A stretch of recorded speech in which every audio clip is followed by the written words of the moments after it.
നമസ്കാരം. ഫണ്ട് 360യുടെ പുതിയൊരു അധ്യായത്തിലേക്ക് സ്വാഗതം. നമ്മുടെ ഇന്നത്തെ വിഷയം മിഡ് ക്യാപ് സ്മോൾ ക്യാപ് സ്റ്റോക്കുകളെ എങ്ങനെയാണ് പ്ലെഡ്ജിംഗ് എന്ന് പറയുന്ന ഒരു പ്രോസസ്സ് ബാധിക്കുന്നതെന്നാണ്. നമുക്കറിയുന്ന പോലെ തന്നെ മാർക്കറ്റ് താഴോട്ട് വന്നിട്ട് കറക്ഷൻ നടന്നുകൊണ്ടേയിരിക്കുകയാണ്. ഈ ഒരു അവസ്ഥയിൽ നമ്മൾ ഇതിനു മുമ്പ് കുറച്ച് വീഡിയോകളൊക്കെ ചെയ്ത പോലെ തന്നെ, അതേപോലെ തന്നെ മൊത്തത്തിൽ ഒരു മാർക്കറ്റ് സർക്കിൾസിന്റെ അകത്ത് പറയുന്നത് പോലെ തന്നെ മിഡ് ക്യാപ് സ്മോൾ ക്യാപ് സ്റ്റോക്കുകൾ കുറച്ചൊരു അപകടകരമാണ് ഈ ഒരു സിറ്റുവേഷൻ എന്നുള്ളതാണ്. അപ്പോൾ വെറുതെ ഇരുന്നിട്ട് ഇത് മിഡ് ക്യാപ് സ്മോൾ ക്യാപ് അപകടകരമാണെന്ന് പറയുന്നതുമാണോ കാര്യം? അതോ ഒരു കാലത്ത് ഇന്ന് കാണുന്ന വലിയ ലാർജ് ക്യാപ്പുകളൊക്കെ ഒരു കാലത്ത് സ്മോൾ ക്യാപ്പും ചില സമയത്ത് അത് മിഡ് ക്യാപ്പും അത് കഴിഞ്ഞിട്ട് ലാർജ് ക്യാപ്പുമായി വന്ന ഒത്തിരി അനേകം കമ്പനികളുണ്ട്. എല്ലാം അങ്ങനെയാണെന്നുള്ളതല്ല. കൂടാതെ കഴിഞ്ഞ ഒരു 4-5 വർഷത്തിന്റെ അകത്ത് മാർക്കറ്റ് വന്നവരെ സംബന്ധിച്ച് അവർക്ക് ലഭിച്ച ലാഭത്തിന്റെ ഏകദേശം 80% മിഡ് ക്യാപ് സ്മോൾ ക്യാപ് കമ്പനികളിൽ നിന്ന് ആയിരിക്കാം. അതുകൊണ്ട് തന്നെ അവർക്കൊരു നൊസ്റ്റാൾജിക് ഫീലിംഗ് ഉണ്ടാവും മിഡ് ക്യാപ് സ്മോൾ ക്യാപ് കമ്പനികളിൽ നിക്ഷേപിക്കാൻ വേണ്ടിയിട്ട്.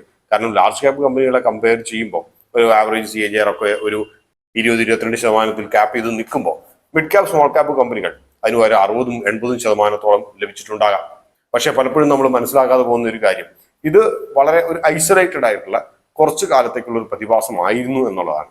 ഇതിന്റെ കൂടെ തന്നെ നമ്മൾ മനസ്സിലാക്കേണ്ട ഒരു കാര്യം, കഴിഞ്ഞ 4-5 വർഷങ്ങളായിട്ടുള്ളത് പോലത്തെ ഒരു മാർക്കറ്റ് പാർട്ടിസിപ്പേഷൻ ഇന്ത്യയിൽ ചരിത്രത്തിൽ ഒരു കാലത്തും വന്നിട്ടില്ല എന്നുള്ളൊരു സത്യം നിലനിൽക്കുന്നു.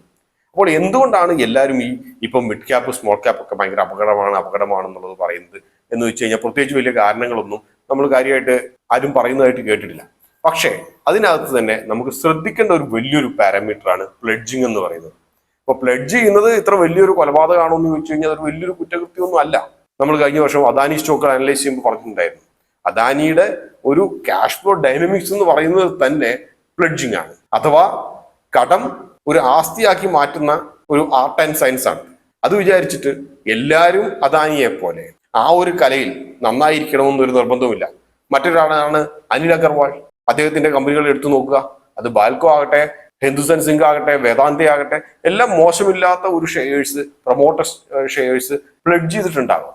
അപ്പോൾ ഇത് പറഞ്ഞ് മുമ്പോട്ട് പോകുന്നതിന് മുമ്പ് പ്ലെഡ്ജിങ് എന്ന് പറയുന്നത് എന്താണെന്നുള്ളത് ആദ്യമായിട്ട് നോക്കാം. പ്ലെഡ്ജിങ് കുറെ പേർക്ക് പരിചയം ഉണ്ടാവും. ബ്രോക്കറുടെ ആണെങ്കിലും ചില പോപ്പുകളൊക്കെ പൊങ്ങി വരുന്നത് കണ്ടിട്ടുണ്ടാവും. നമ്മുടെ ട്രേഡിംഗ് ആപ്പിന്റെ അകത്തോ ഇന്റർഫേസിന്റെ അകത്തോ നിങ്ങളുടെ കയ്യിൽ ഇത്ര 25 ലക്ഷം രൂപയുടെ ഷെയർ ഉണ്ട്, നിങ്ങൾക്ക് അപ്പോൾ അത് പ്ലെഡ്ജ് ചെയ്ത് കഴിഞ്ഞാൽ നിങ്ങൾക്ക് 20 ലക്ഷം രൂപ ലഭിക്കും, അത് വെച്ചിട്ട് വേറെയും സ്റ്റോക്കുകൾ വാങ്ങിക്കാം എന്നൊക്കെ പറഞ്ഞിട്ട് ലെവറേജുകളാണ് പ്ലെഡ്ജിങ് എന്ന് പറയുന്നത്. നമ്മുടെ കയ്യിൽ പോർട്ട്ഫോളിയോയിൽ ഹോൾഡ് ചെയ്യുന്ന സ്റ്റോക്കുകൾ, ETF-കൾ, മ്യൂച്വൽ ഫണ്ടുകൾ, അവയ്ക്കെതിരെ അത് പ്ലെഡ്ജ് ചെയ്തിട്ട് അത് പണയം വെച്ചിട്ട് ആ ഒരു പണത്തിന് നമുക്ക് മറ്റ് സ്റ്റോക്കുകളോ ETF-കളോ ഒക്കെ വാങ്ങിക്കാൻ കഴിയുന്ന ഒരു പ്രതിഭാസമാണ്. നമ്മൾ സ്വർണം പണയം വെക്കുന്നത് പോലെ തന്നെ നമ്മൾ ലാഭം ഉണ്ടാക്കിക്കൊണ്ടിരിക്കുന്നിടത്തോളം കാലം ഇത് വലിയ പ്രശ്നമില്ലാതെ പോകും.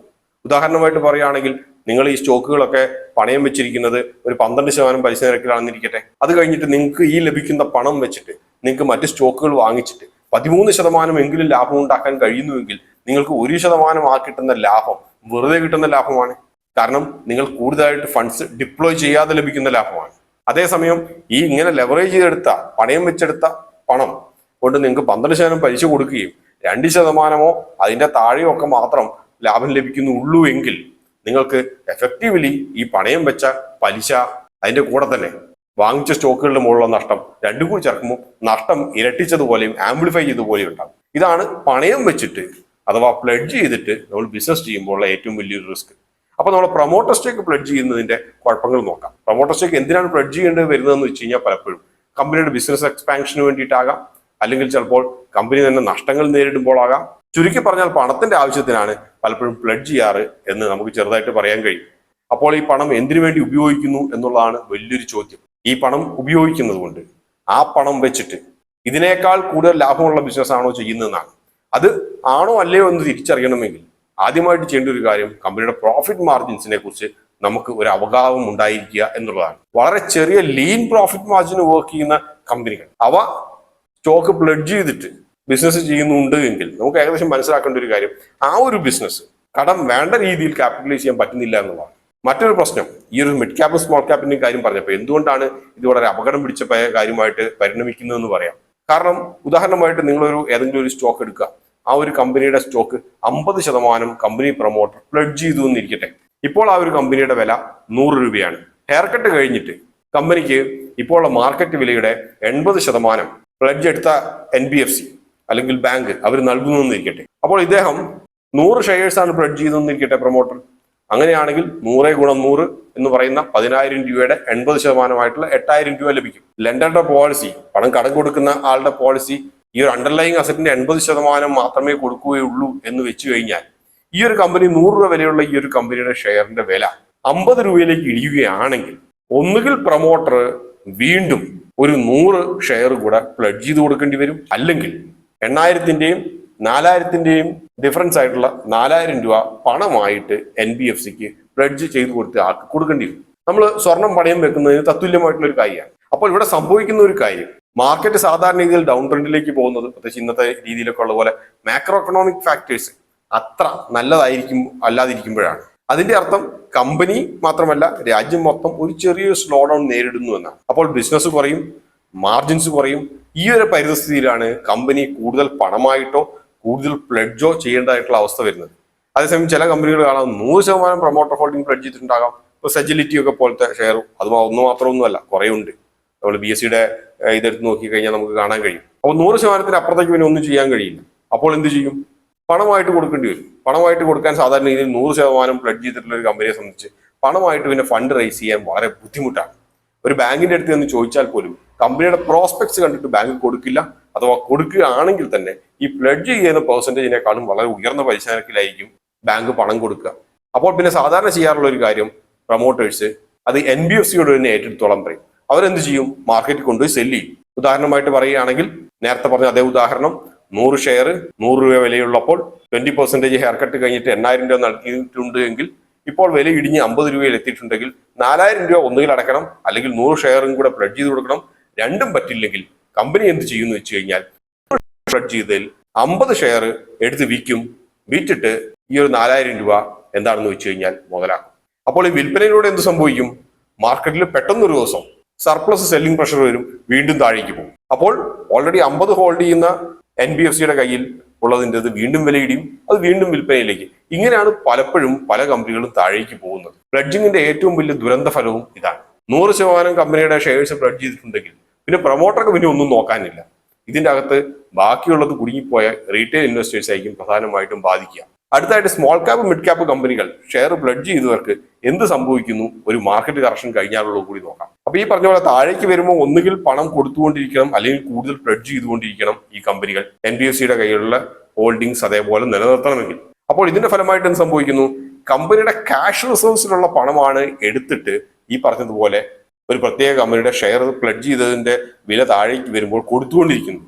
അപ്പൊ കമ്പനി സാധാരണ രീതിയിൽ ഈ മാർക്കറ്റ് താഴേക്ക് വരുമ്പോഴോ അല്ലെങ്കിൽ മാക്രോ എക്കണോമിക് ഫാക്ടേഴ്സ് നല്ലതായിരിക്കുമ്പോഴോ സത്യം പറഞ്ഞാൽ കമ്പനിയുടെ കയ്യിൽ കൂടുതൽ പണമാണ് വേണ്ടത്. എന്തിനെന്നാൽ കസ്റ്റമേഴ്സിന് കൂടുതൽ ഡിസ്കൗണ്ടുകൾ കൊടുത്തിട്ട് മാർക്കറ്റ് പിടിക്കാൻ വേണ്ടിയിട്ട്, അത് ക്ലയന്റ് ആരോ ആയിക്കോട്ടെ, കൂടുതൽ ഡിസ്കൗണ്ടുകൾ കൊടുത്തെങ്കിൽ മാത്രമേ മാർക്കറ്റ് പിടിക്കാൻ കഴിയുള്ളൂ. നമ്മൾ ഒരു കാര്യം മനസ്സിൽ വെക്കേണ്ട കാര്യം എന്ന് വെച്ച് കഴിഞ്ഞാൽ ഈ കറക്ഷന്റെ സമയത്ത് അല്ലെങ്കിൽ മാക്രോ എക്കണോമിക്സ് തളരുന്ന ഒരു സമയത്ത്, ഈ സമയത്താണ് മിക്ക കമ്പനികളുടെയും ശക്തി തെളിയിക്കപ്പെടുന്നതും ഒരു ഗോൾഡൻ ഓപ്പർച്യൂണിറ്റീസ് പുറത്തു വരുന്നത്, സുവർണാവസരങ്ങൾ വരുന്നത് അപ്പോഴാണ്.